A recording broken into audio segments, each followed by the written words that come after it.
नमस्कार, मैं सिमरन और आप देख रहे हैं यूपी टुडे। संत कबीरनगर जिले में होने वाले छठे चरण में 3 मार्च को मतदान होना है। उससे पहले प्रत्याशियों ने कमर कस ली है। ऐसे में प्रत्याशी गांव-गांव जाकर सरकार की नीतियां और उपलब्धियां गिनाने में लगे हुए हैं। यूपी टुडे के ग्राउंड एंकर शोएब गाजी ने सपा प्रत्याशी अलगू प्रसाद चौहान और उनके समर्थकों से बातचीत की। तो आइए देखते हैं क्या कुछ कहा सपा प्रत्याशी अलगू प्रसाद चौहान और उनके समर्थकों ने।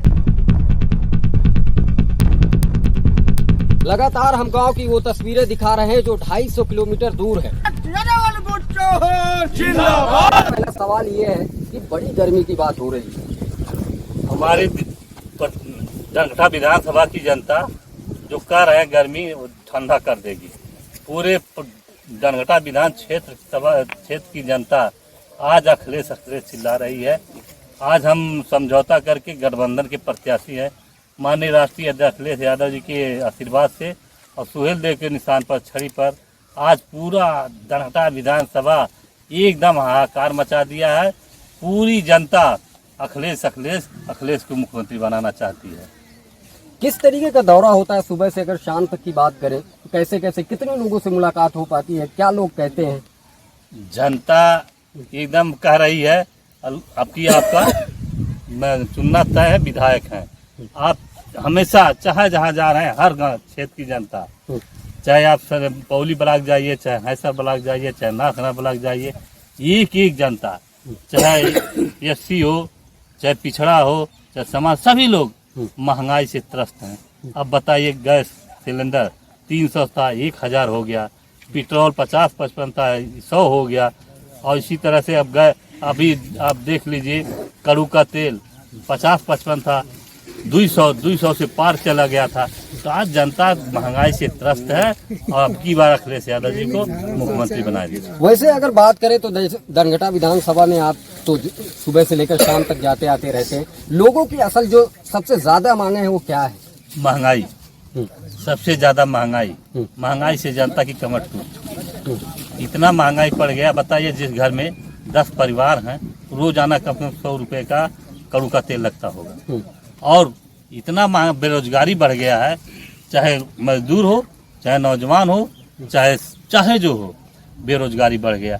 जब से कोरोना लगा, बताइए 3 साल बीतने वाला है, जनता के घर में 1 पैसे का कोई आमदनी नहीं है। इसी तरह हमारे तमाम जो नौजवान है आज 3 साल से बेरोजगार घूम रहे हैं, शिक्षा नहीं है, उस पर जनता एकदम त्राही कर रही है। अखिलेश जी लाएंगे और आपको हमारे घोषणा पत्र में है भी, हमारी पहली कैबिनेट की बैठक होगी, अखिलेश जी करेंगे, उसमें 10 लाख नौजवानों को रोजगार नौकरी देंगे और 22 लाख लोगों को IT सेल पर रोजगार देंगे। इस तरह से नौजवान आज एकदम तबाह है और अखिलेश जी को चिल्ला रही है। खैर, बहुत सारे सवाल करेंगे, थोड़ा 4 कदम और आगे बढ़ते हुए, क्योंकि गांव में हूं तो गांव की तस्वीरें भी दिखाना लाजमी है। क्योंकि जिस तरीके से एहसास ये हो जाता है कि जिस तरीके से सरकार ने डिजिटल इंडिया का नारा दिया था, खास करके कोरोना काल का वो सफर भी बीता, ऐसे में क्या लगता है डिजिटल इंडिया डिवाइड इंडिया बनकर रह गया? क्योंकि अगर कोरोना काल में अभी एक आंकड़ा आया हुआ है कि ये गाँव की जनता जो है और जो बच्चे हैं उनके हाथ में स्मार्टफोन नहीं है, ऐसे में वो पढ़ लिख नहीं पा रहे हैं। हम आपसे पता है पहले कह दिए, आप फिर कह रहे हैं। एकदम नौजवान जो शिक्षा बर्बाद हो गया, 3 साल से बच्चे आज रोड पर हैं। आप आए होंगे, देख रहे हैं बच्चे क्रिकेट खेल रहे हैं। उनको पढ़ाई करना चाहिए, लेकिन शिक्षा आप बताइए, एक गरीब आदमी है उसके पास 20,000 का मोबाइल कहाँ होगा? और इतना महंगा होगा। यही जियो है जो कहते थे फ्री में मिल रहा है, आज अगर नेट का भराया जाए तो ये जियो मोबाइल का 600 रुपया महीना वो कहाँ से लाएगा? इतना तेज है। ये जो बीजेपी सरकार है, एक कंपनी थी BSNL, वो सरकारी कंपनी थी, उसको बर्बाद करके उन्होंने जो आज जियो चल रहा है उसको बढ़ावा दे दिए। आज जियो जो हमेशा कहते थे फ्री, इसी तरह से झूठ बोल करके 15 लाख आएगा खाता में। इसी तरह जियो वाला है, जियो फ्री है जियो, लेकिन आज 600 रुपया। अगर बच्चों के जो हमारे बच्चे पढ़ने वाले हैं कहाँ से लाएंगे? 20 लाख का मोबाइल कहाँ, 20,000 का मोबाइल कहाँ से लाएंगे? इसलिए जनता और जो हमारे नौजवान हैं, ये शिक्षा पर एकदम, ये सरकार एकदम फेल है। शिक्षा को इसलिए मैं प्रमुख मानता हूं, खास करके ये धनघटा विधानसभा है जो तटीय इलाके में बसता है, और यहाँ पे अगर स्थिति देखा जाए तो बहुत ज्यादा साक्षरता का स्तर जो बहुत ज्यादा जमीन पे गिर चुका है। उसी तरह हम बार बार कह रहे हैं आपसे, इस सरकार से कुछ नहीं लेना देना है शिक्षा से। ये तो खुद चाहती है, जो हमारे एससी के बिरादरी के लोग हैं, पिछड़ी जात के लोग हैं, ये पढ़ेंगे नहीं लिखेंगे नहीं, और इसीलिए ये लोग कर रही है, शिक्षा बर्बाद कर रही है। आने वाले कल में आप किस तरीके की मेहनत करेंगे इस पे? अगर हमारी जो सरकार आएगी, 35 हमारे मुख्यमंत्री थे राष्ट्रीय अध्यक्ष जी, उन्होंने 18 लाख लैपटॉप बच्चों को दिया था पढ़ने के लिए, शिक्षा के लिए। हम लोग देते थे 30,000 जो लड़कियां होती थी विद्या करना देते थे, और वजीफा जितने भी हमारे आए जो इंजीनियरिंग करते थे या और करते थे, उनका फीस हम लोग वापस कर देते थे। हमारी सरकार हमेशा शिक्षा पर ध्यान दिया। अमित शाह ने कहा क्या? हाँ, हाँ, अब देख लिए, ये दुर्भाग्य की बात है देश का गृह मंत्री कह रहा है कि 12 पास करिए इंटर में एडमिशन। ये देश का गृह मंत्री कह रहा, बताइए आज तक क्या ऐसा नहीं हुआ होगा जब से देश आजाद हुआ होगा। ये इतना पुअर बात कहना अब दुर्भाग्य की बात है। अच्छा, एक चीज और, जिस तरीके से शब्दों की मर्यादा टूट रही है, क्या मतलब बहुत सारे लोगों ने अलग अलग तरीके से, कभी किसी ने गर्मी निकालने की बात कही, किसी ने कुछ कहा, तो बहुत सारी चीजें। ऐसे में आपको क्या लगता है, इन शब्दों को जब महसूस करते हैं तो क्या लगता है कि क्यों ऐसी बातें कही जा रही है? जनता सब जान चुकी है, जनता जान चुकी है, सब समझ रही है। ये लोग बौखला गए हैं। 350 से अधिक सीट अखिलेश यादव जी जीतने जा रहे हैं। अब बहुमत की, प्रचंड बहुमत की सरकार बनाएंगे। अलगू चौहान छड़ी निशान जिंदाबाद, जिंदाबाद। अखिलेश यादव छड़ी निशान जिंदाबाद, चौहान छड़ी निशान गाँव की तस्वीरें होती है। यहाँ पर विकास का स्तर, क्राइम का स्तर और भी बहुत सारी चीजें, जैसे हमने साक्षरता की बात की। ऐसे में और लोगों की क्या मांगे हैं? हमेशा कह रहे नहीं, अखिलेश की मांग है, अखिलेश आवे। ये तो अखिलेश की मांग है। अखिलेश आने के बाद क्या मांगे हैं? मांग हम लोग पूरा करते हैं। अब देख लीजिए, आप कह हर घर में बिजली यहाँ है। आप पता कर लीजिए, लगभग 99% लोगों के घर में बिजली है। बिजली के नाम पर बीजेपी सरकार वसूली कर रही है। आज कल मिले थे बिजली विभाग के लोग हैं, पकड़ के ले जा रहे हैं जेल में बंद करने के लिए। हमारी सरकार बिजली पर 300 यूनिट बिजली, हम जानते हैं इस गांव में कोई ना जलाता होगा, 300 यूनिट बिजली फ्री देने जा रहे हैं। एक लंबा फंड है 300 यूनिट बिजली का, ऐसे में कैसे पूरा करेगी? बहुत हम बता दें आपसे, हमारे राष्ट्रीय अध्यक्ष जी अखिलेश जी इंजीनियर हैं, टेक्निकल हैं, टेक्निकल वो सब जानते हैं। जो उनके इंजीनियरिंग जो वो सब कर देंगे। तो जितना हमने वादा किया है राष्ट्रीय अध्यक्ष जी पूरा करेंगे। जितना वादा किया सब आपको पूरा, हाँ, सब पूरा करेंगे। और धनघटा में किस चीज का विकास करना चाहेंगे आगे? धनघटा मैंने बहुत कुछ किया। आप देखिए, बिड़हर घाट का पुल हम ही ने बनाया। हमारे समय 2005 में शिलान्यास हुआ था, और 2013 में हमने उसका उद्घाटन कराया। बनाया तो सब आपने, लेकिन जनता ने नकार दिया। जनता कहाँ नकारी है? यही तो आपका भूल है, यही आप लोग नहीं जानते हैं। 66,000 वोट पाए थे, 66,000 और 12 में हमने जीता था 16,000 से, फिर हमने 65,000 वोट पाया। जनता तो हमें नहीं नकारी। और जनता तो अब देख लीजिए, गठबंधन से हम हार गए थे। नहीं तो अच्छा, उस बार आपके हार का नतीजा क्या रहा? गठबंधन था, गठबंधन आपकी, हमारे साथ गठबंधन है।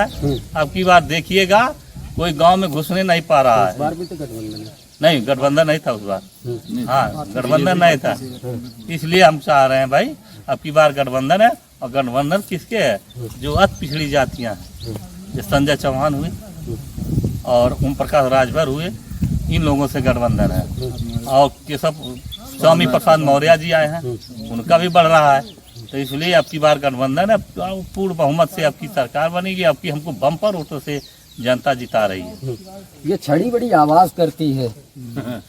छड़ी ही सहारा है, जनता का सहारा छड़ी है बुढ़ापे का। और एक बात और कहना चाहते हैं, हमारे जो प्रदेश के राज कर्मचारी हैं, आज उनको सहारा देने हमारे राष्ट्रीय अध्यक्ष अखिलेश जी देने जा रहे हैं। जिस तरह से हमको छड़ी दिए हैं उसी तरह प्रदेश के कर्मचारियों को बुढ़ापा का सहारा पेंशन देने जा रहे हैं, इसलिए छड़ी बहुत मजबूत है। अच्छा, आप कहते हैं कि आने वाले कल में हम वहाँ पे बीजेपी के जो प्रत्याशी मेहनत कर रहे हैं, क्या लग रहा है कि मतलब मेहनत में क्या अंतर है, फर्क क्या दिखता है? कोई लड़ाई में है ये नहीं है, बहुत पीछे है, कोई लड़ाई में नहीं है, सबसे आगे, अब सबसे बहुत आगे हम चल रहे हैं। ये जनता हमको जान लीजिए इतना आगे कर दिया है, वो फिर वो आने वाले नहीं है दोबारा।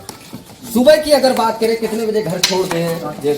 सुबह 7 बजे हम घर छोड़ देते हैं, हम 6:30-7 बजे गांव में चले जाते हैं, जनता खिलाती है, चाय पिलाती है। अभी देखिए हम लोग मझुआ गांव गए थे, रस पिए हैं, जो सपना में नहीं, इधर भूजा और रस पी के आ रहे हैं। तो जनता खिला रही, दूध पिला रही है, दही खिला रही है, एकदम। यही जनता का बार बार तंज भी ऐसा भी रहता है कि जब सरकार बनाने की बात होती है तो प्रत्याशी बार बार आते हैं, जब सरकार बन जाती है तो फिर वो हम समझ रहे नहीं आते। हैं, यहाँ पर हमारा ये घर है, जितनी भी शादियाँ हुई हैं या कर्म हुआ है, ऐसा कोई दिन नहीं हुआ होगा कि हम यहाँ पर नहीं आए हो। हमेशा ये हम जान लीजिए, हमारा एक गाँव गोद है, यहाँ 99% समाजवादी को मिलेगा, आपके पता करके, और जब आप फिर मिलिएगा आपको ये लिस्ट दिखा देंगे ये जनता क्या कर रही है। किसकी सरकार बना रहे हैं? पक्का 99% सपा का वोट है। बाबू जी को देख के तो नहीं कह रहे? नहीं, बहुत पुराना है, समाजवादी का गढ़ है। अच्छा, ये समाजवादी गढ़ है। ये भी है। किसको जिता रहे? अखिलेश यादव को। अखिलेश यादव। क्या काम अच्छा लगता है अखिलेश यादव का? योगी जी का नहीं अच्छा लगता है क्या? उनका सब बेकार है। क्या बेकार उनका?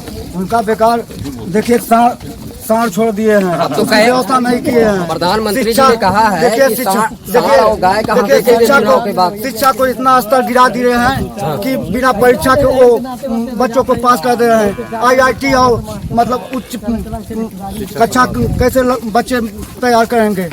जब बिना परीक्षा पास किए कोई पास हो जाएगा, वो आगे कैसे बढ़ पाएगा? अच्छा, हाँ, तो अखिलेश यादव की सरकार बना रहे हैं। हाँ, अखिलेश यादव जी की सरकार बना रहे हैं। प्रधान जी किसकी सरकार बना रहे हैं? समाजवादी सरकार बनने जा रही है। अखिलेश जी आ रहे हैं। अखिलेश जी आ रहे हैं। वो तो कह रहे हैं कि अखिलेश जी आएंगे, भ्रष्टाचार फैलाएंगे। अरे भ्रष्टाचार कहने से होता है, कोई कुछ भी कहे। अखिलेश यादव अच्छी सरकार चलाते हैं। योगी जी में कुछ अच्छा लगता है? योगी जी में कुछ अच्छा लगता है? कुछ नहीं। योगी जी तो एकदम जो है अति बोलते हैं, एकदम झूठा, सीधे मालूम तब पढ़े लिखे है ही नहीं है, इतना बोल जाते हैं। इतने मालूम होता पढ़े लिखे नहीं है, जबकि मुख्यमंत्री पद पर हैं, अच्छा पद होता है। अब उनको जो कायदे से बात करना चाहिए। कैसे बात करनी चाहिए? अब हम क्या बताएं, अब वही बता सकते हैं। अच्छा, मतलब पढ़े लिखे वाली बात नहीं करते? पढ़ने लिखे वाली बात नहीं करते, सब बच्चों को।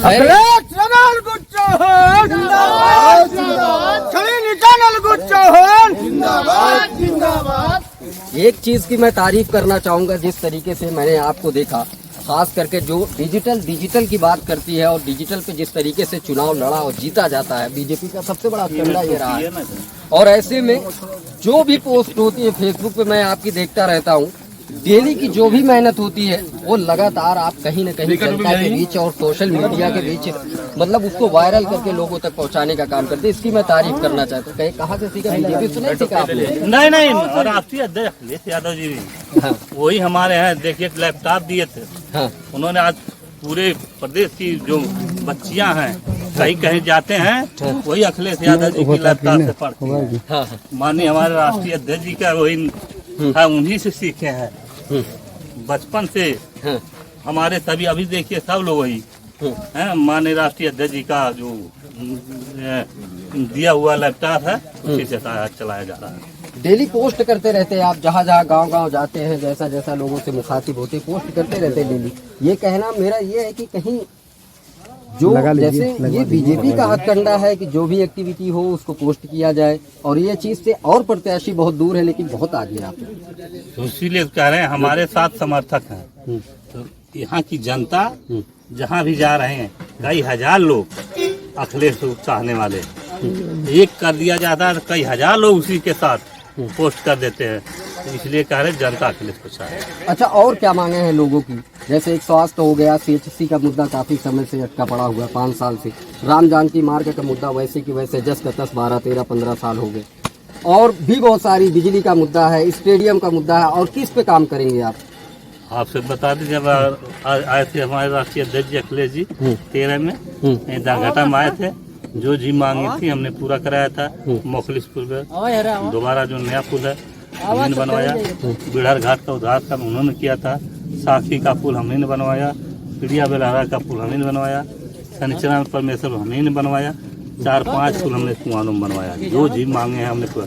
आप देखते होंगे हमारे साथी हैं सुबखरी में, आपके घर के बगल में है, 5 साल हो गया, एक बोरिया सीमेंट वहाँ नहीं हुआ। पूरा बिल्डिंग तैयार है, खाली उसको सफाई करके डॉक्टर को बैठाना है। पूरे उस पूर्वांचल की जो पौली ब्लॉक की जनता वहाँ दवा के रूप में हमेशा इस्तेमाल, लेकिन एक भी बोरिया सीमेंट 5 साल में नहीं लगा। जब पूर्ण होंगे, विधायक होंगे, सरकार बनेगी, 1 साल के अंदर उसको हमने जनता की सेवा में समर्पित कर देंगे और डॉक्टर बैठा देंगे। और क्या रणनीतियां हैं आगे सरकार बनने के बाद? क्या कुछ सोचा है आपने? क्या बहुत कुछ है। क्या सोचा आपने? आपने अब देखा है, तमाम ऐसी योजनाएं हैं जो जनता के बीच में सरकार एकदम फेल कर दिए। जो सरकार बनी, समाजवादी पेंशन हमारी सरकार 55 लाख लोगों को देती थी। आपकी घोषणा उनका है 500 रुपया मिलता था, आपकी घोषणा है 1 करोड़ लोगों को समाजवादी पेंशन देंगे, वो भी 1500 रुपया महीना, जिससे उनको गैस सिलेंडर खरीदने में, साबुन तेल कपड़ा लेने में कोई दिक्कत न हो। इसलिए अब की बार हम लोग 1500 रुपया समाजवादी पेंशन 1 करोड़ लोगों को देने जा रहे हैं। अच्छा, हम लोग आ रहे थे, कुछ लोगों से बातचीत की तो लोग कहते हैं वो तो सही बात है, जनता इसीलिए बनाती है, जनता के बीच में हरदम बैठे रहते हैं, चाहे जहाँ चाहे चारपाई हो, चाहे ब्रेंच हो, चाहे स्टूल हो, सब पर बैठ के चाय नाश्ता करते हैं, उनके बीच में रहते हैं, हमेशा खिलाती भी रहती है। यही है। देखिए हमारे पास गनर नहीं है, देख लीजिए, और ये गनर देने वाले भी नहीं है लोग हैं। हमने कहा दिया, गनर नहीं दे रहे हैं। आज देख लीजिए, सबके पास चुनाव होता है ना, हम एक सरकार जो सरकार बनने जा रही है उसके विधायक होने जा रहे हैं, लेकिन उनकी निगाह में नहीं है। सीधे साधे लेके कोई कुछ नहीं, हमारे साथ लोग हैं। देखिए कोई हट्टा कट्टा कोई बड़ा है, सब सीधे साधे लोग, गरीब करता है, वही हमको जिताते हैं, वही फिर विधानसभा में पहुंचाएंगे। चलिए, आज के सफर में शुक्रिया आपका।